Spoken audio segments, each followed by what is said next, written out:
اور اس کی نشانیوں میں سے پیدا کرنا آسمانوں کو اور زمین کو، یہ بھی اس کی نشانی، اس کی قدرت کی قوت کی نشانی. اتنا بڑا آسمان، ایک نہیں بلکہ 7 آسمان، اور اتنی ہی زمینیں، اتنی فراخ اور کشادہ اور وسیع. تو آسمانوں کی تخلیق اور زمین کی تخلیق اللہ تعالیٰ کی نشانیوں میں سے. ما بث فیہما من دابہ، اور جو پھیلا دیے اس نے ان دونوں میں، یعنی آسمان اور زمین میں، من دابہ، جو بھی جاندار جانور، اس کی نشانی ہے. آسمانوں کو بنایا، زمینوں کو بنایا، یہ اس کی نشانی. اور ان میں اللہ تعالیٰ نے پھیلا دیے جانور، دابہ، زمین پر چلنے والے، زمین پر رینگنے والے. دابہ کا معنی، اس کی جمع دواب. کئی قسم کے جانور زمین پر چلتے اور رینگتے ہیں. قرآن پاک میں فَمِنْهُمْ مَنْ يَمْشِي عَلَى بَطْنِهِ، کچھ پیٹ کے بل چلتے ہیں جیسے سانپ وغیرہ. وَمِنْهُمْ يَمْشِي عَلَى رِجْلَيْنِ، کچھ 2 ٹانگوں پر چلتے ہیں. وَمِنْهُمْ مَنْ يَمْشِي عَلَى 4، اور کچھ 4 ٹانگوں پر چلتے ہیں، چوپائے. اللہ نے پھیلا دیے آسمانوں اور زمین میں.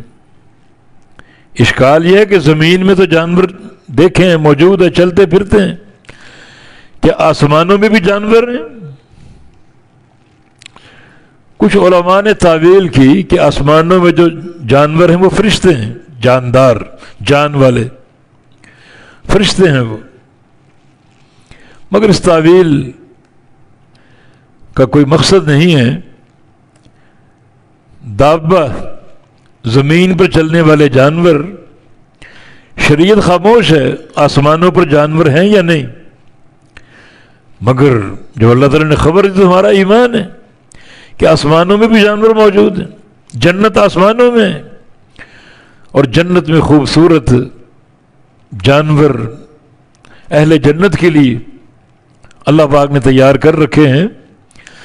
تو جو قرآن کا ظاہر، اس پر ہمارا ایمان ہے. زمین میں بھی جانور، آسمانوں میں بھی جانور.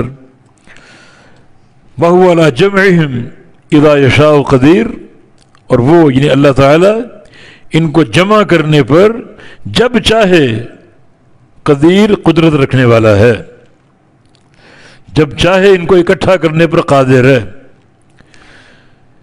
یہ جمع کب ہوں گے؟ قیامت کے دن. ذالک یوم الجمع، ایک مقام پر فرمایا کہ قیامت کا دن جمع کا دن ہے. جمع کے کئی معنی ہیں. لوگ اور ان کے اعمال جمع ہوں گے، ساری امتیں جمع ہوں گی، پوری کائنات جمع ہوگی، ظالم اور مظلوم جمع ہوں گے قنطرہ پر قیام عدل کے لیے اللہ تعالیٰ کی طرف سے. تو مختلف جمع کی تفسیریں. اللہ قادر ہے ہر طرح سے لوگوں کو جمع کرنے پر. قیامت کا دن جمع کا دن ہے. لوگ جمع ہوں گے، اکٹھے ہوں گے، اور اللہ ان کو جمع کرنے پر قادر.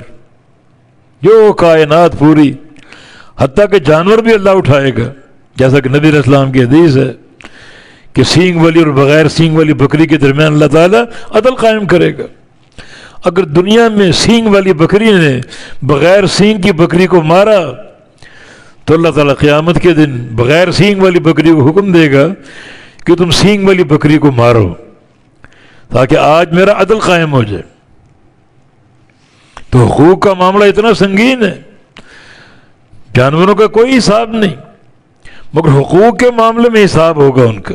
اگر جانوروں نے بھی دنیا میں ظلم کیا تو اللہ عدل قائم کرے گا، اور مظلوم جانور کو ظالم جانور سے اللہ تعالیٰ عدل دلوائے گا، بدلہ دلوائے گا.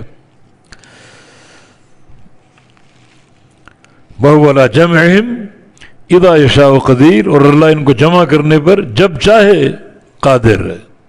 تو اللہ کب جمع کرے گا؟ قیامت کے دن. ذالک یوم الجمع، قیامت کا دن جمع کا دن ہے. سب اکٹھے ہوں گے، سب جمع ہوں گے میدان محشر میں. پھر اللہ حساب و کتاب لے گا، اور وہ دن جزا اور سزا کا دن، عدل کے قائم ہونے کا دن. اللہ تعالیٰ اس کا مالک ہے.